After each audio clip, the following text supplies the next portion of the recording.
So, as you can understand, today I'm going to take your orientation session. My name is Ankit and I teach economy here at StudyIQ. So, going forward, whenever you will have your economy classes, it's most likely that you are going to see me. Good afternoon, each and every one of you. Before we begin, I would like you to tell me your name, your background, what are you doing right now? Are you in college, working professional, or preparing for this UPSC full time? Also, please do let me know where do you come from, what are your interests, so that it will help me break the ice between you and I. So, students who are here, I can see you. Please let me know who you are, where you come from, what do you do, etc. etc.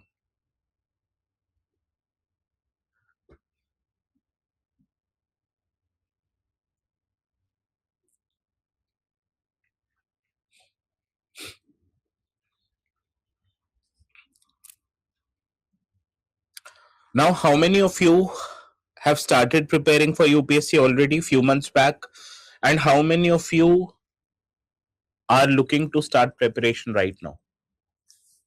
If I have an idea about that, it would give me a way to start.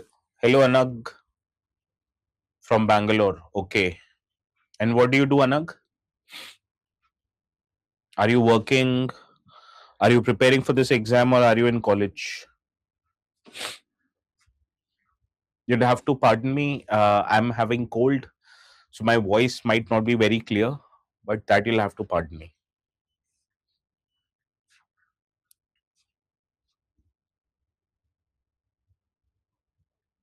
Okay, you're a full-time aspirant, and you hail from Bangalore only, or any other place in India?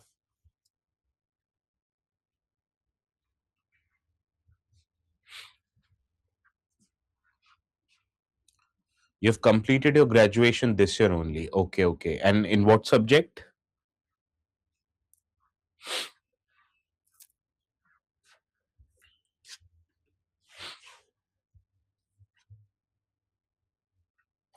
BCom. Okay. Now, how many of you are aware of what are the various stages of UPSC exam?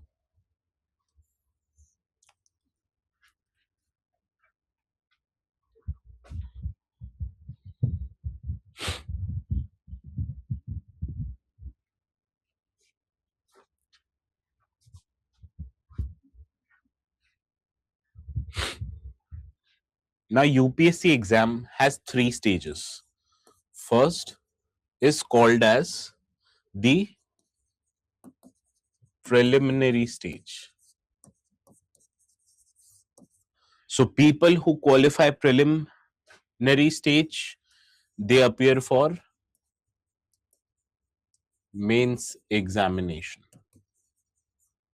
And the ones who clear mains examination, they appear for personality test. Personality test informally is also called as interview. So, what is the difference between an interview or a personality test? What UPSC prefers to say this level. We'll try to understand this in our today's session. So, these are broadly the three stages of UPSC exam. How different are they? Anybody who has an idea about it?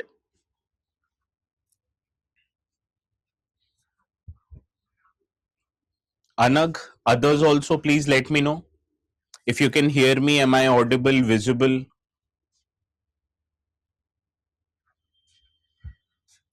Now, every year around February, UPSC announces that it is going to recruit people by the exam called as Civil Services exam. And this announcement done by UPSC in the month of February, it is called as notification. Are you aware of what are the qualification UPSC wants you to have before you appear in the exams?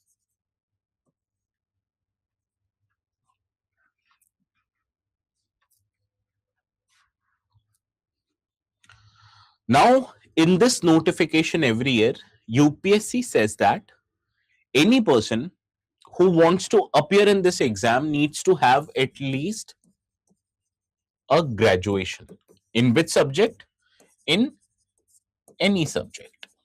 A graduation done from a recognized university or college in India would qualify you to appear in the exam. And second criteria is that you need to be at least 21 years of age or above in order to appear for this exam.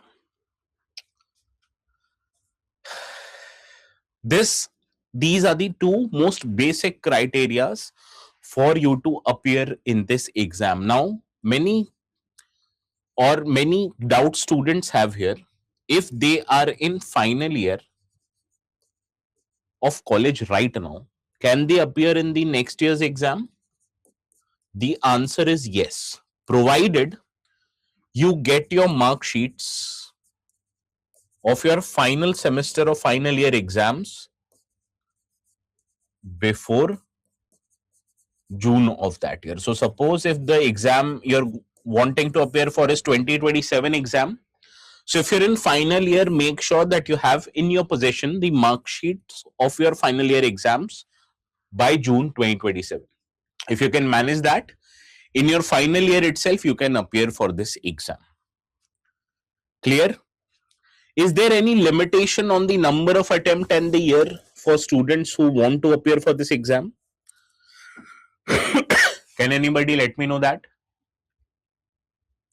Now UPSC says if you hail from general category, also called as unreserved category, you can appear for this exam up till you're 32 years old, or you have given 6 attempts. Whatever is before will count. If you belong to other backward classes of citizens called as OBC, then you can appear for this exam up till 36 years of age or 9 attempts, which one gets completed before. And if you hail from scheduled caste or scheduled tribes, then you can appear for this exam up till 40 years of age and no limitations on number of attempts. So these are the broad limitations on aspirants who want to appear for this exam belonging to different categories. Clear, everyone?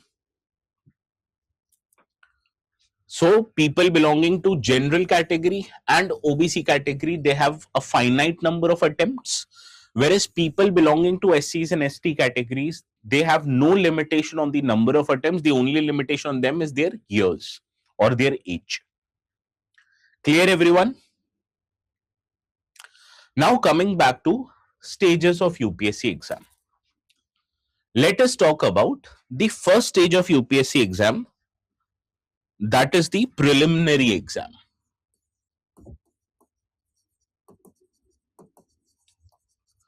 Now, can you tell me the nature of this exam?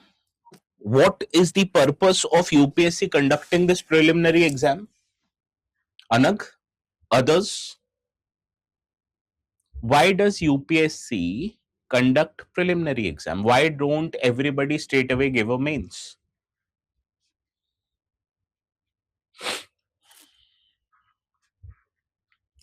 Now you need to understand, UPSC says that if you fill the form, this won't count as your attempt.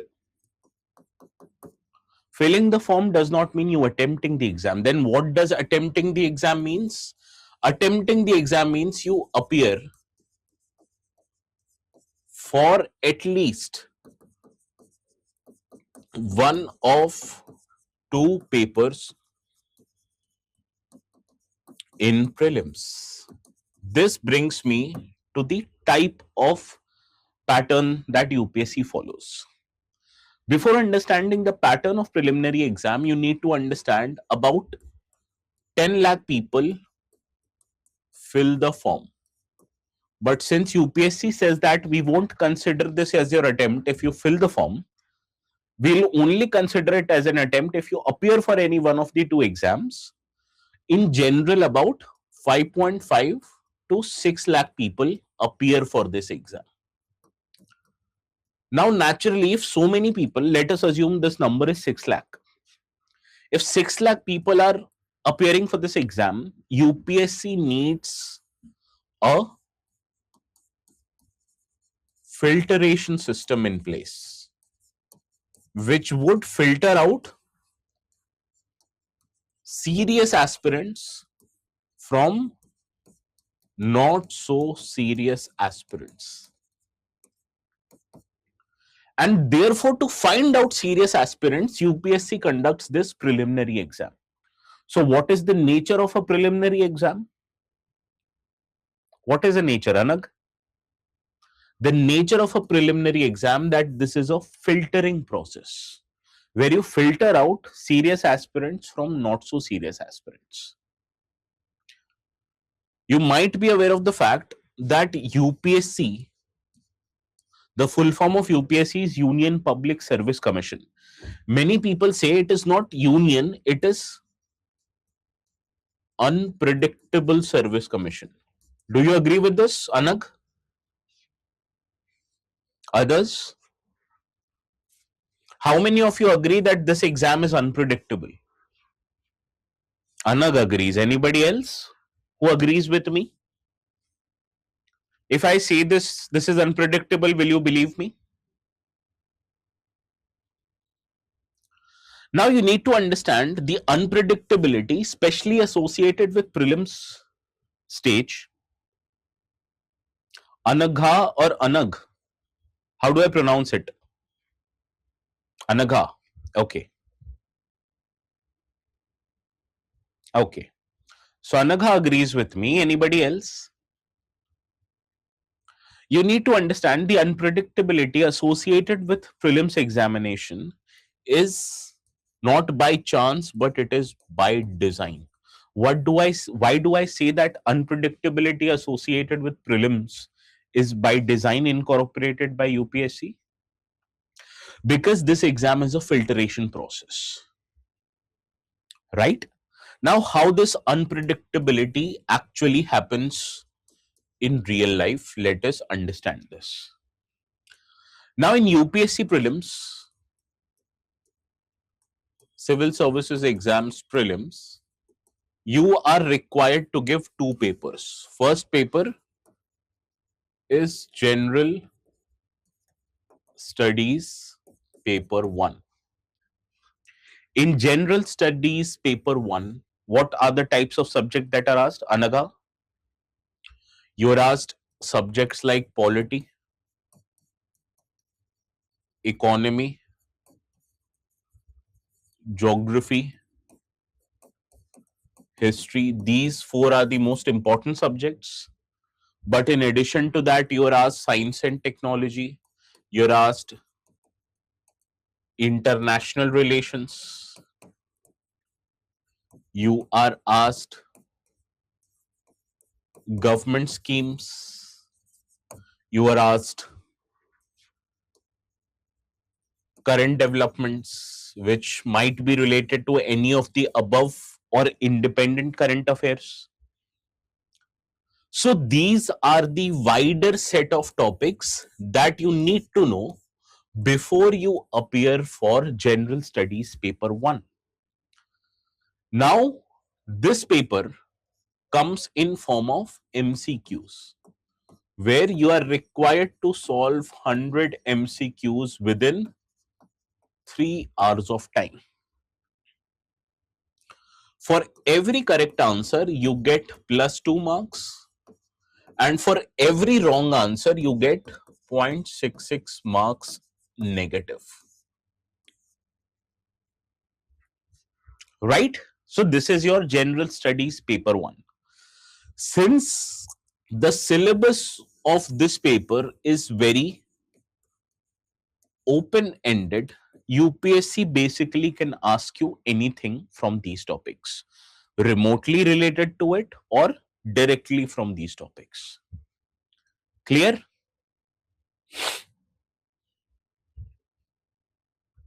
Anybody who has a doubt in general studies paper 1, GS paper 1 that is held in UPSC prelims?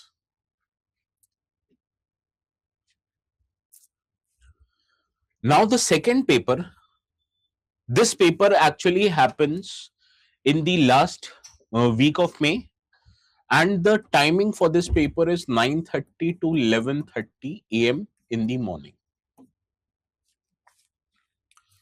On the same day, between 2:30 to 4:30 p.m., you appear for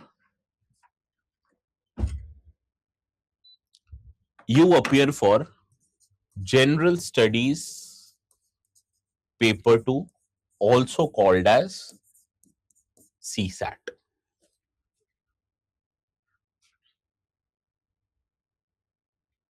Pawar, what are the questions that are asked in CSAT?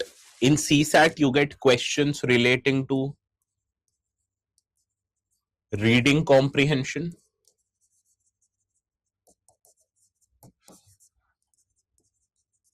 quantitative aptitude, which is basically maths. Then you are asked data interpretation,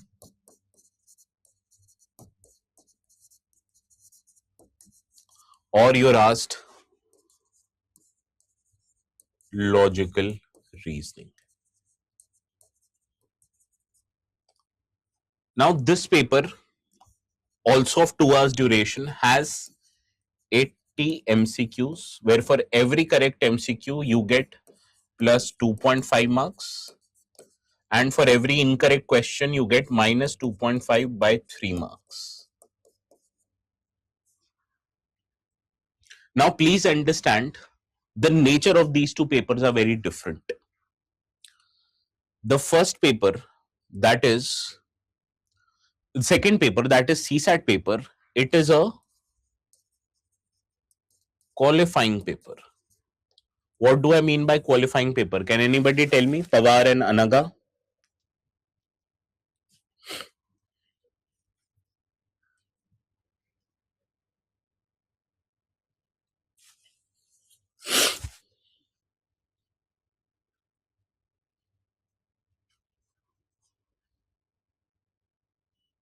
What do I mean when I say CSAT paper is a qualifying paper? Since this paper is also worth 200 marks, you have to get at least 66.66 marks in this paper. If you get 66.66 marks and above, you will be considered for UPSC mains. If you get anything less than this, let us suppose you get 66.5 marks, then it does not matter how well or how bad you performed in GS paper 1. You are not going to appear in mains examination. So this paper, you getting 66.66 marks and above, decides whether your marks for GS paper 1 will be counted or not. Suppose you got 150 marks in GS paper 1, but you got 65 marks in GS paper 2. Will you be able to give mains? The answer is no. In order to appear for mains, you need at least 66.66 marks here. Then comes the marks for GS paper 1. Your marks for GS paper 1, if it is above cutoff, you will appear for mains. If it is below cutoff, you will not appear for mains, provided you have gotten at least 66.66 marks in paper 2. Now, what is a cutoff? Suppose UPSC wants that 12,000 people should give mains. So the last person among that 12,000, the person who has 12,000 rank, his or her marks would mean the cutoff. Clear? So if the last person, that is the 12,000th person, has 80 marks in that exam, GS paper 1, 80 marks would be the cutoff, which means anybody who has gotten 80 marks and above is going to write mains, and anybody who has gotten 80 marks, below 80 marks, is not going to write mains, provided you got qualifying marks in CSAT. What is qualifying marks in CSAT? 66.66 marks. Clear? Now, what about people who got 80? What about people who got 100? What about people who got 20? Are they placed differently in mains examination? No. Everybody who get more than cutoff is now eligible to appear for the second stage of UPSC exam, that is called as main stage. Now, what is the difference between mains and prelims? How many of you are cricket fans? How many of you are cricket fans?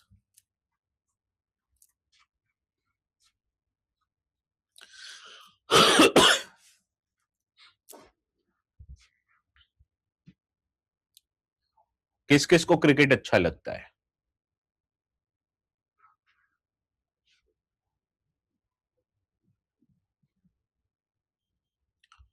Now you are aware of T20 format and you are aware of test format of cricket, right?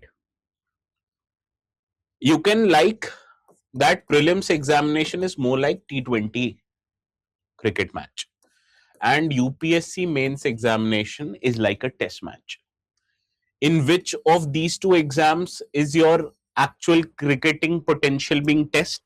In which of these two formats does the better team actually prevails? In test match, the good teams always win. In T20 match, it is easier for a weaker team to win the match, right? As against test, because test match is of 5 days duration. So only the stronger teams would be able to survive that 5 days test match. Same is with respect to UPSC mains. UPSC mains consist of how many papers? 9 papers, and all of them are subjective question and answer type papers. Are you aware of this fact? And these 9 papers are held over a 5 days period. That is why I call this mains examination as a test match, because it is being held over 5 days period. So on the first Friday,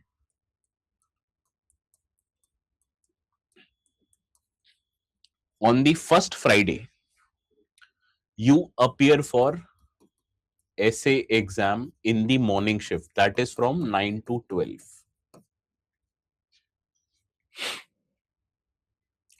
On the very next day, Saturday, you give GS paper 1 between 9 to 12 in the morning, and in the evening on the very same day you appear for GS paper 2, that is from 2 to 5 p.m. Anybody know what is the syllabus for GS paper 1?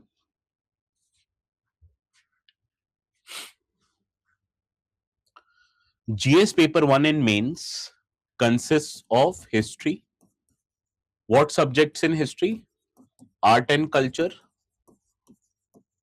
modern, post independence India, and world history.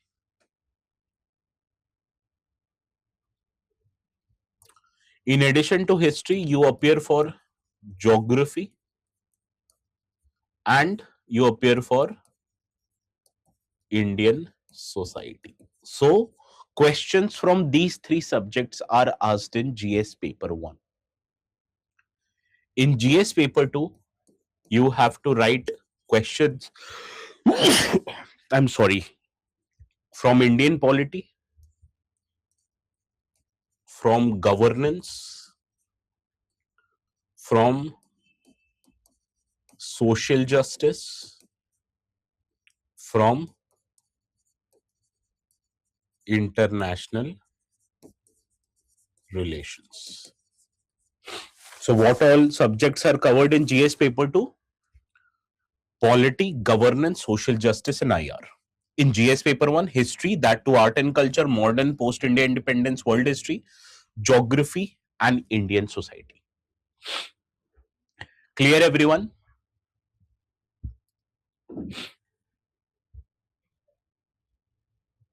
Kiran Patel, Anaga Pawan, Flintop Pawar. What is this name Flintop Pawar? Is this your actual name or nickname?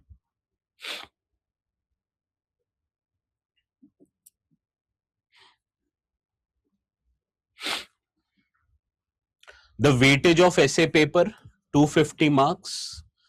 GS paper 1, 250 marks. GS paper 2, 250 marks. So in the span of 3 days, how much worth of marks exam are you writing? 750 marks in just 2 days. Clear?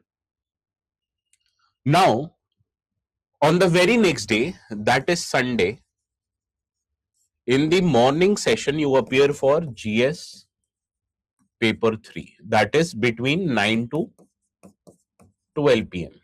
And in the evening session or afternoon session, you appear for GS paper 4 between 2 to 5 p.m. In GS paper 3, subjects like economy, agriculture, disaster management and environment, internal security, and science and tech are covered. How many subjects? 5. Economy, agriculture, science and tech, disaster management and environment, and internal security. The weightage of this paper is also 750 marks, and this paper is also, 250 marks and 250 marks.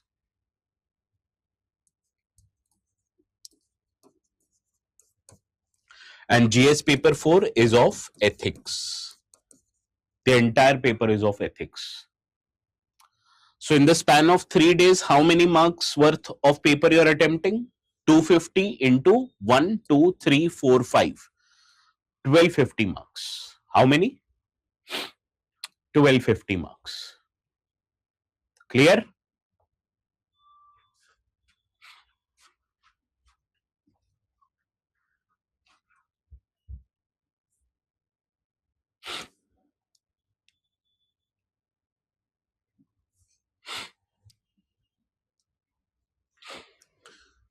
Now, in this weekend, which spans over 3 days, you have to appear for this exam back to back. Clear, everyone? After the Sunday, you are given a respite of 5 days. And on the next Saturday,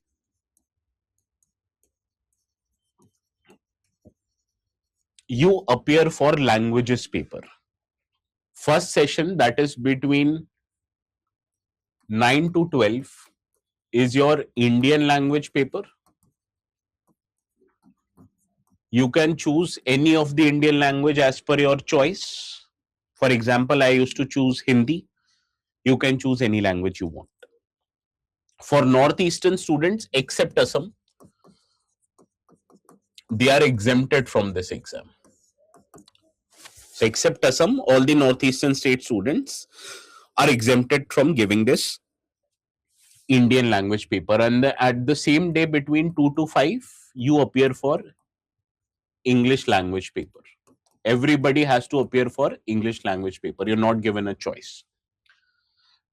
Now, like CSAT, in the prelims examination, these two language paper are also qualifying in nature. These two papers are held for 300 marks each. And from these 300 marks, you have to get at least 75 in both of them. So 75 and 75 you have to get. Otherwise, your other papers won't be checked. Clear? So these are also your qualifying paper. Everybody clear? Does anybody have a doubt regarding these two papers, Indian language and English language? Among Indian language, you can pick either one of 22 Indian languages which are mentioned in the constitution: English, Hindi, Marathi, Tamil, Telugu, Kannada, Malayali, etc., etc. In addition to that, all of you have to appear for an English language paper. And for Indian languages, students from Northeast except Assam are exempted. Any doubts?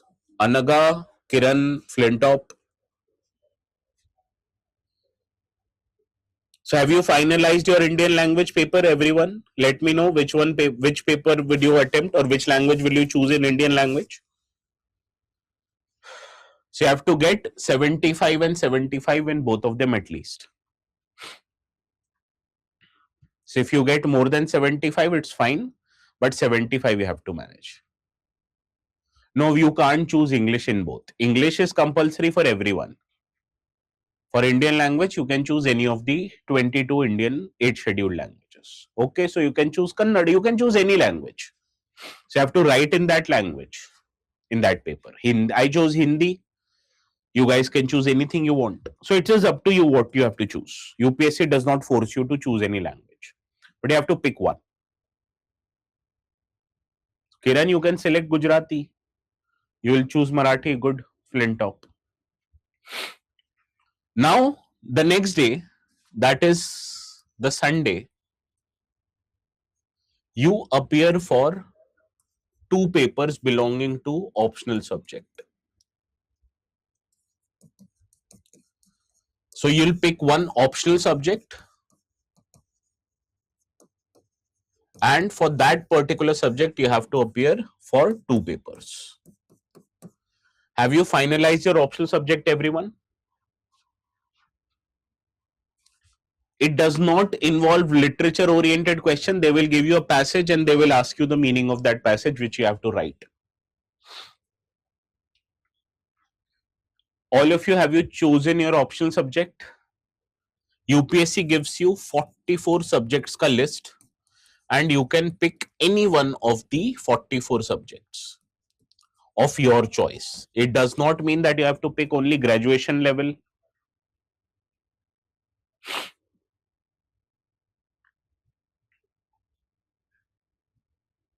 No, languages paper are not taught in the P2F batches. Well, it don't have to be afraid of these papers. These are very basic level questions that are asked.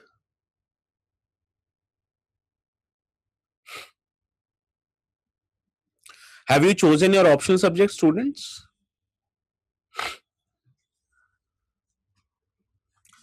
Now, both optional papers are of 250 marks each. So, your final marks that you get in mains examination is out of 1750 marks. How 1750? 250 marks for essay, 250 into 4, that is 1000 marks for GS, and 250 into 2 for optional, that is 500 marks. So a total score that you get in mains is out of 1750. Your prelims marks are not counted here. Your prelims marks are never counted. As long as you qualify prelims, well enough. So your marks out of mains is counted, and the last stage of this exam is personality test called as interview, where you are evaluated out of 275 marks. So your total marks which will be considered for your rank would be 1750 plus 275 marks, that is 2025 marks. Out of 2025 marks, which consist of marks from mains and personality test will be used to evaluate your rank. Clear, everyone?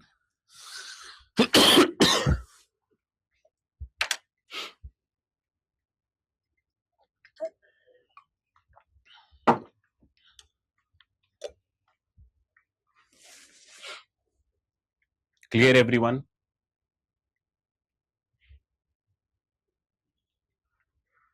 Now, about optional subject. I can give you a guideline on how to pick an optional subject as per your own understanding. Now, there are few criterias which you have to keep in mind before you pick up optional subject. First criteria is your academic background. You can obviously pick an optional subject which is the same as your academic background and you have some advantage. First of all, you are already aware of the content, so you'll have to put in less effort as compared to a fresh student. But on the other hand, if you come from technical background like engineering, medicine, law, the syllabus can be quite bulky or cumbersome for students. So if you pick up a technical subject based on your academic background, you will have to deviate or give a lot more time to your optional as compared to GS. So this subject, if you decide based on your academic background, it comes with both sets of pros and cons. Second criteria is availability of material. In material, I'm talking about books, I'm talking about classes, I'm talking about test series. There are 44 subjects from which you can pick one. But if books, classes, and test series of that subject is not available as freely, you will have a disadvantage here. Clear? Third criteria are scoring trends. You may have heard of, when you're going through the online material, that some subjects are more popular as compared to others, right? And why are some subjects more popular? Because students usually get good marks in that subject. Have you heard of this trend?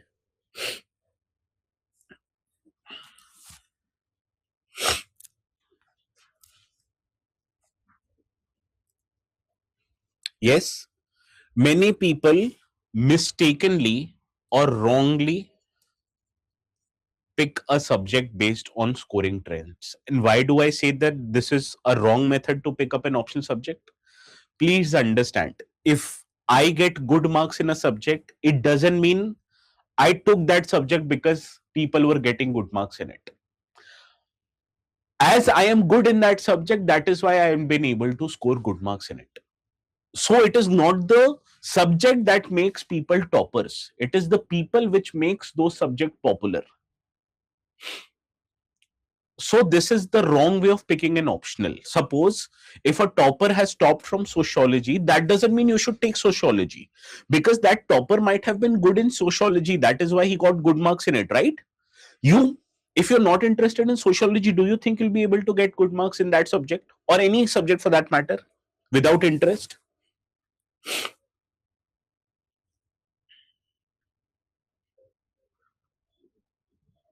No, right? So this is a wrong way of picking up an optional subject. Then comes the size of syllabus. Now this is a good criteria for picking up an optional subject if you have a limited time to prepare. There are some optional subjects like sociology, anthropology, public administration, which have lesser syllabus. And on the other hand, medical science, history, law, political science, these are lengthy subjects. So naturally, the time taken for you to complete these subjects would be higher as compared to completing these subjects. But only consider this criteria if you have a limited time to prepare, otherwise don't. The last and probably the most important criteria is your interest in the subject. My opinion is that always pick the subject in which you have a high degree of interest. Now, how to find out whether you are interested in X subject or Y subject? What you do, go through the syllabus. If need be, watch one or two videos on YouTube relating to those topics. You will be able to judge whether you are interested in that particular subject or not.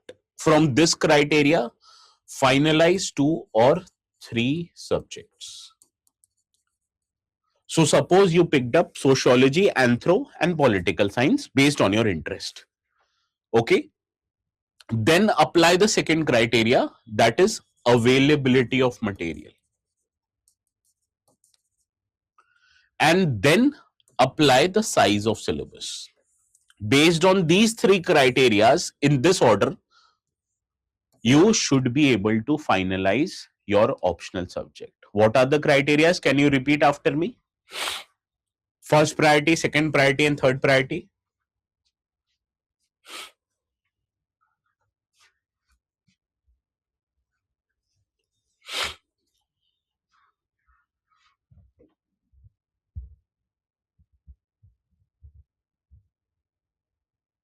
First is your interest. Then second comes availability of material. And third comes size of the syllabus. Okay. First priority should be given to interest, then to availability of material. If you have an interest in X subject and availability of material is not there, don't pick up that subject. Because to become better in that subject, you need to give test series, go through multiple sources of books, etc. Clear, everyone?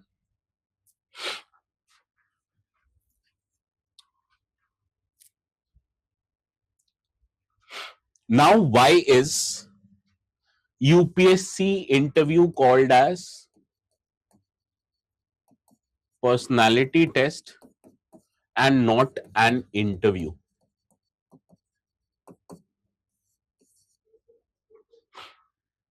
Now, UPSC interview is called as a personality test for following reasons. First of all, they judge your approach towards problem solving. What is your attitude? How do you perceive a problem? That matters. Similarly, they check your confidence, your humility, and your, what you can say, there is a word now, attitude. How you perceive a challenge, that matters. Now, suppose if you're asked a question in personality test and if you don't know the answer, what will you say? Or what will you do? Can you give me an answer? Kiran, Anaga, Flintop,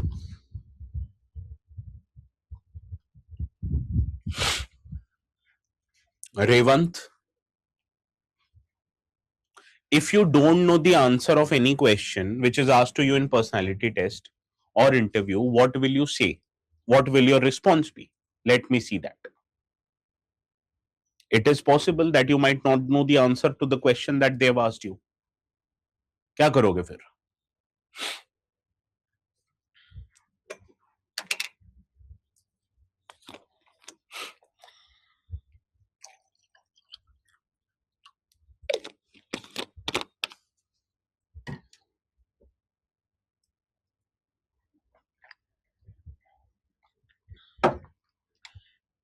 Now, if you have no idea about that, you will first of all politely accept that, sir or ma'am, I am not aware of this topic or I'm not aware of this conversation. But if you have some idea about it, you won't make a guess on your own. What you will say, sir, I have a vague understanding of it. If you allow me, then I might take a guess. And if they say yes, you can make a guess, and you're right there. Even if you make that guess incorrectly, it does not make you bad. So it is not you being able to answer that question they are checking. They are checking whether you are able to accept that you don't know it and how you approach that problem. So it is not a test of your knowledge. If you have gotten good marks in mains, then only you appear in personality test. So they already know that you're knowledgeable. They are checking your awareness of the situation, how well you deal with problems. So you get my point. This is the point of personality test and why it is not called an interview. It is not a test of your knowledge. It is a test of your approach. It is a test of your personality. It is a test of your attitude. Clear? Any doubts up till what we have discussed right now?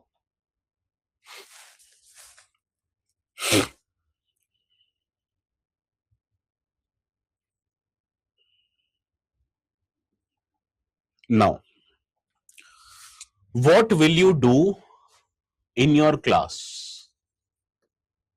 Please try to attend the classes live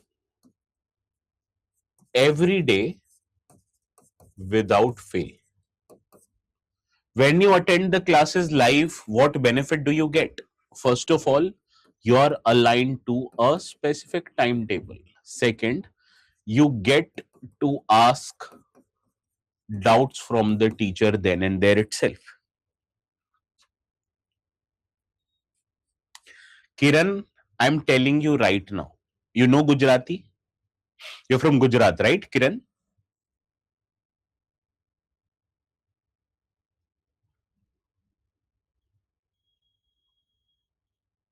Where are you from, Kiran? UP? Yes, there will be one class per day. You're from Ujjain. Okay. So you know Hindi? समझ में आता होगा हिंदी? लिखना बोलना आता होगा? And you can understand English that I'm speaking right now? Yes? So don't worry about it, language. If you are able to understand what I'm saying, if you're able to understand and write Hindi and understand and write English, you're fine. I'm telling you now, don't worry. Okay? Okay, you will choose English and Hindi. Just like me, I also chose Hindi and English. You get good marks in it. Don't worry about that. Now, when classes are going to happen, you will attend live without any fail.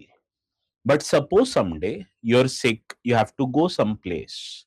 What you will do before attending the next class?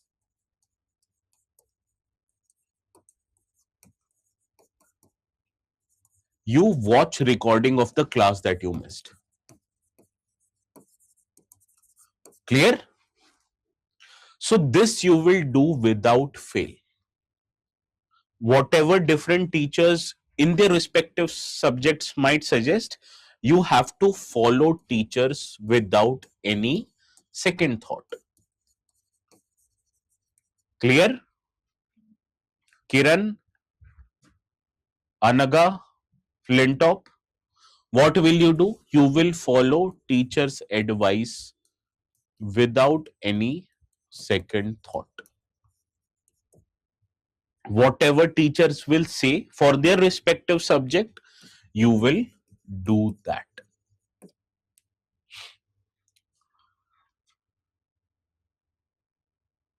If you are able to do these two things, you are automatically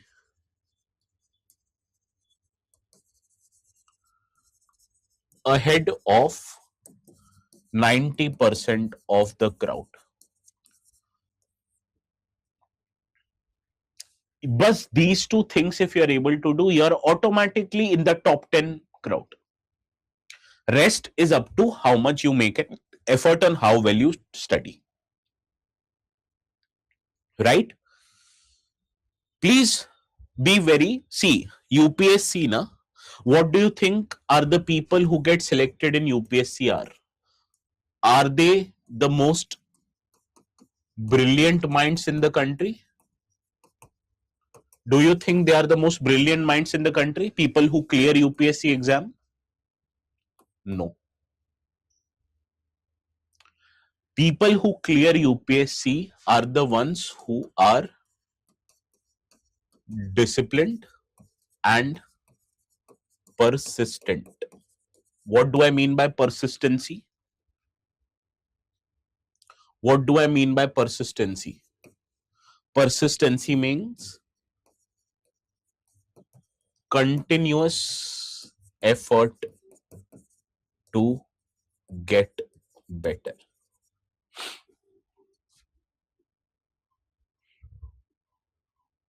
It is consistency with improvement. That is persistency.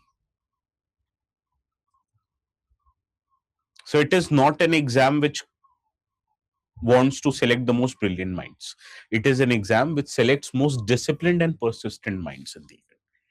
So if you are disciplined enough, if you are persistent enough, nobody will stop you from getting selected. Understood this? So today, what classes do you have from 6?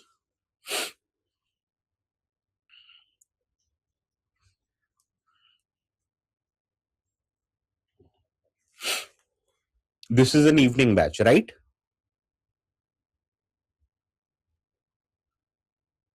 What classes are scheduled from today onwards?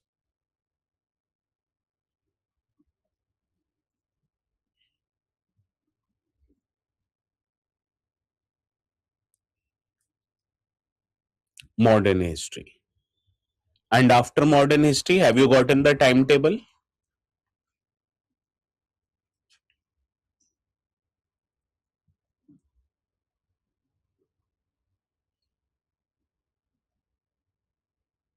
Okay.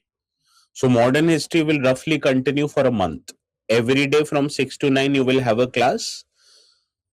Attend the classes and revise the matter of one class before coming to the next class. If you can achieve that, you're already ahead of the curve. Okay, everyone? Any doubts, anything you want to ask me?